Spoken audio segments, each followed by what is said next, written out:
talk about. This is the Poplar Springs Hotel, and in the 1830s, the hotel actually existed, I believe, from the early 1800s, but in the 1830s, Allen Dorsey Sr. was a resident and the owner of the Poplar Springs Hotel on the Turnpike, and he collected toll from Baltimore to Cumberland. Toll from Poplar Springs to Mount Airy cost 6 cents. And in 1842, he was actually named superintendent of the Turnpike. And these are side views. It's an interesting looking hotel. It's kind of beautiful. Over there to the far left is a 2-story privy.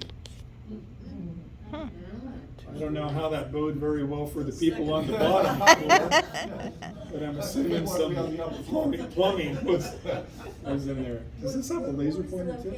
Yes. Yeah, where in Poplar Springs? So right along the old Frederick Turnpike, not too far from, I guess, Watersville Road. Right, is that where we were? Watersville Road. Mike and Wayne and I went up there. Yeah, the last crossing of Watersville going east. Yeah.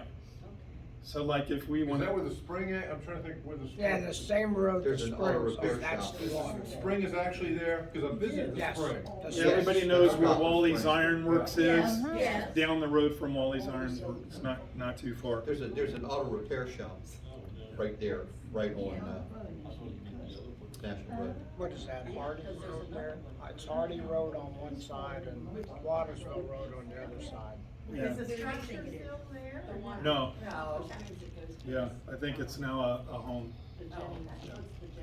And then right up here on the Turnpike, as most people know, at the intersection of the Route 144, which used to be the Baltimore Frederick Turnpike, which everybody commonly knows as part of the old National Road. Technically, it was not part of the National Road. It's just commonly called that because it linked up to the other turnpikes out beyond Cumberland and out west, which was the National Road from Cumberland and beyond.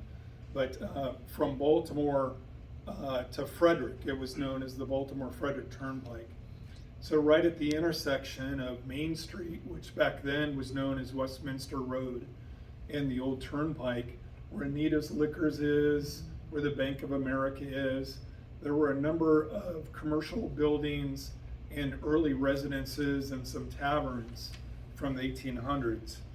And right up in that location, I think I have a map that might identify some sites, but right near that intersection were 2 taverns, Hobbs and Grimes Tavern. So the Turnpike crossed Pars Ridge and Ridgeville. It was settled along the road near this intersection of the Turnpike and the Westminster Road. William Hobbs owned a stone house which sat along the Turnpike at Pars Ridge across from Frederick Grimes's tavern in 1829. Benjamin Todd and his brothers Charles, Samuel, and Vatchel settled close by as well, and Benjamin Todd owned a tavern in Ridgeville right across the street from which taxes were collected in 1838. So a lot of this came from like the Carrolltonian newspaper in the 1830s. I remember seeing the B. Todd on the railroad maps that I pulled from 1838. Yeah, Benjamin Todd, there was a Right in Dr. that Todd. area.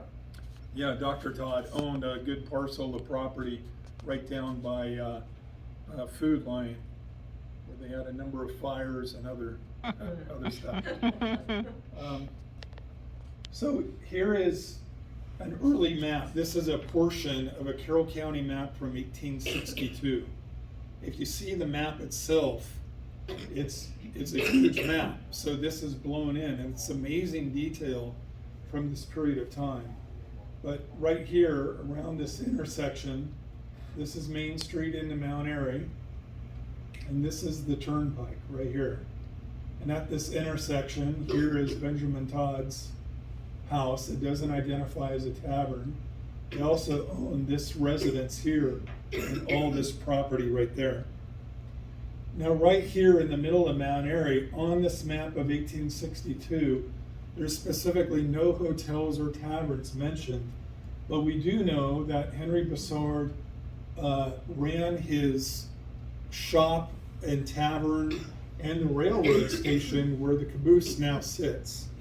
And I'll just give you some excerpt here from this. In the building the railroad, the B&O purchased the right-of-way for $250 from Henry Passard, and Henry donated another 4 acres with an agreement from the railroad to consider a proposed depot at the summit. As the work was being completed in 1839, Bassard shared his plans for a new town with the B&O's chief civil engineer, Benjamin Latrobe Jr. And Latrobe listened and then drew those plans on a map for the railroad, which included a new house on the hill, which everybody's familiar with the Henry Bassard house, overlooking the railroad, a wagon yard, a tavern, and a depot. The 1837 Carroll County tax assessment shows that Henry Bassard owned a tavern, plus 20 acres and a frame house, plus an additional 100 acres on Pars Ridge, in addition to many other acres. So all accounts are that the tavern and store and the station were located, not where the station is located now, but just across the street where the caboose is, which most people were familiar. That's where Absalom Anderson used to have the general store. Absalom ran the store for Henry Bassard before he built his own store in 1886, but that is a different story. So that's the building that most people are familiar. And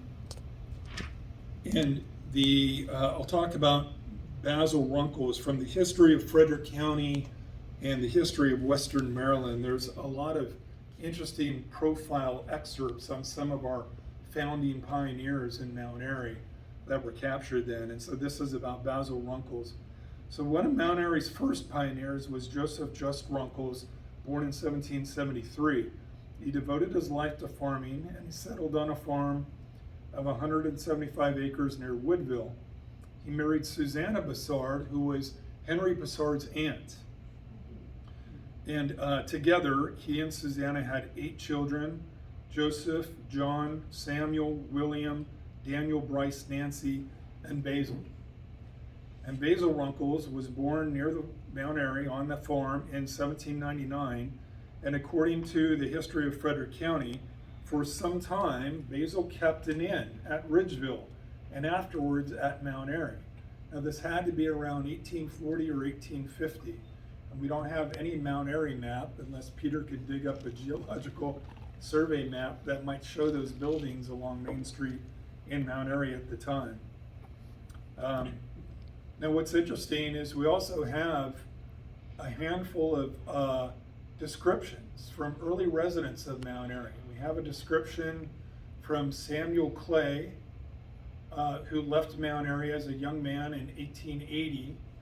And when he returned 50 years later, he was interviewed by the community reporter, and he gave an early description of Mount Airy, which at the time just had about 5 or 6 buildings and no description of a hotel at that time. And we also have a similar description by William T. Sank from 1879, who lived in this area for many years until he moved to Texas in 1916. And William does not describe any hotels in the early days of Mount Airy at that time, prior to 1880. So whatever hotels are referenced here for Basil Runkles must have really predated that time, if in fact this summary from these early years is accurate. So we'll talk in a minute. Excuse my voice. It was a long New Year's. We'll talk about both the Eagle Hotel and the Ridgeville Hotel. This is the 1877 map of Carroll County. This is a blow up of the Turnpike. Here, this is all the locations of the buildings, churches, and businesses on Turnpike, and this is Mount Airy Main Street, or the Westminster Road in Mount Airy is up here somewhere. And right here on each side of the road, right where Anita's Liquors sits, was the Eagle Hotel. And just across the street where the Bank of America sits was the Ridgeville Hotel. So we'll talk about the Ridgeville Hotel. On the northeast corner of the Turnpike and Main Street was the Ridgeville Hotel, operated by Charles A. Smith. The Ridgeville Hotel was the oldest hotel in our area. It's unclear exactly when the hotel was built. Town lore suggests that a Union soldier died at Ridgeville Hotel during the Civil War, but we know that the hotel does not show up on the Carroll County map of 1862, which we just saw. However, it appears clear from other records that the hotel existed as of April 15th, 1869, when a real estate auction was held at the hotel by local attorney and trustee James Pierre to sell off the Samuel Todd property on behalf of his widow Ruth Todd. Deed records appear to indicate that Benjamin Todd originally owned the property upon which the hotel was built, but later deed records are unclear if Charles A. Smith was actually the owner or just the proprietor of the hotel. Nevertheless, it was well known that Charles Smith ran the hotel for many years up until the turn of the century, and he's prominently referenced in many, many newspapers of the day. Guest visits to the hotel were often noted in the daily newspapers, such as Gideon Hopkins of Baltimore visited C.A. Smith at the Ridgeville Hotel. I guess there wasn't much news to report back then. So we do not have any photographs or descriptions of the Ridgeville Hotel, but we do have a rare map of the hotel footprint drawn on the Sanborn Fire Map of 1931, and that is it. This is Mount Airy Main Street. Here's the Turnpike, and this is Route 27, which we now know is South Main Street as it curves around by McDonald's and that area. Notice how these are off kilter. That kilter wasn't actually fixed until Mount Airy fixed a big road program in the 1930s. And they decided to basically widen this roadway up to make the South Main Street wider. But that is the only footprint and the only photograph that we have of the Ridgeville Hotel. So we also know from a later description that the hotel had, quote, 28 rooms fully equipped. The hotel was available for afternoon card parties and tea. It was recognized for its fine meals and evening dances over the following decades. For example, in 1928, the Sunday dinner special was prime rib, beef au jus, broiled country ham, and spring fried chicken, all for $1.50. Bands such as Sam Robinson's Colored Orchestra of Baltimore, the Lem Keller Orchestra, and the Rhythm Boys all played there.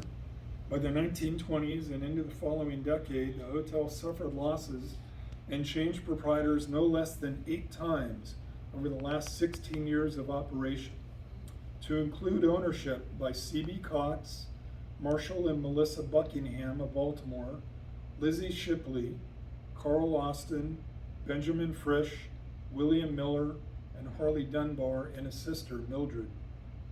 By 1933, Dunbar abandoned the hotel in order to take a position with the U.S. Forest Service, and Oscar Unglesby leased the building took out a loan from the Frederickstown Savings Institution to make extensive repairs and improvements to the hotel.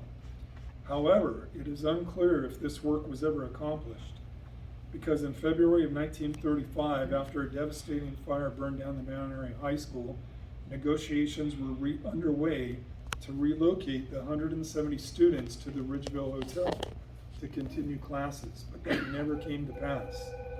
And in 1938, the property was sold at auction to the Ridgeville Garage, which planned to build an automobile dealership and a garage on the spot. And demolition began in July 1938. And while the work was going on, the state of Maryland took the opportunity to widen Main Street that we just talked about.